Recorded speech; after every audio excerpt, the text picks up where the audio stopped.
Il y avait de la vigne dans Paris jusqu'aux années 1860. Avant les attaques de phylloxéra, on a recensé jusqu'à 90 000 hectolitres de vin production dans la région, c'est-à-dire 9 millions de litres. Du côté de la Goutte d'Or ou du côté au-dessus du Moulin Rouge, de la Place Blanche, de la Place Pigalle. Là, il y avait des vignobles d'une façon certaine, jusqu'à la fin du 19e siècle. Et puis petit à petit, urbanisation, arrivée du chemin de fer à Paris, phylloxéra, le vignoble francilien, parisien, a complètement disparu.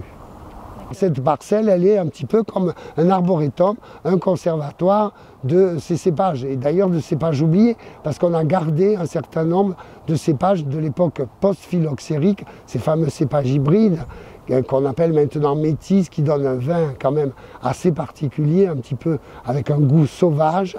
Mais voilà, on a ces cépages hybrides, on a du gamay, du pinot noir, et on essaie de faire un vrai vin rouge. Parce que ça n'a pas toujours été le cas? Avant, je veux dire, avant qu'arrive un énologue, c'était les employés de la mairie de Paris, des parcs et jardins, et qu'ils faisaient un petit peu comme ils pouvaient, quoi. Je suis un énologue urbain, j'ai fait bien d'autres choses, j'anime beaucoup de dégustations, je suis assez spécialisé dans l'Alliance 20 mai, mais c'est un grand honneur pour moi.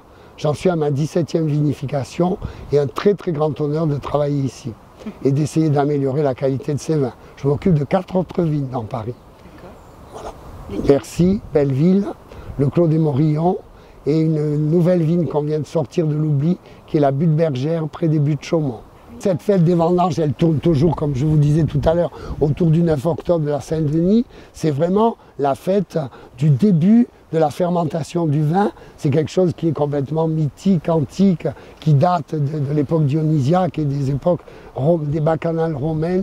Et c'est un peu la perpétuation de ça, mis maintenant au goût du jour du XXe et XXIe siècle, avec des parades, avec toute une série de manifestations. C'était une petite fête de quartier il y a quelques années, il y a 10-15 ans, et c'est devenu maintenant une grande fête parisienne, nationale et internationale. 600 000 personnes sur 4 jours. Et chaque année, on trouve des gens étonnés, surpris, qui ne connaissaient pas, qui ne savaient pas qu'il y avait une vigne à Montmartre et surtout qu'on faisait du vin.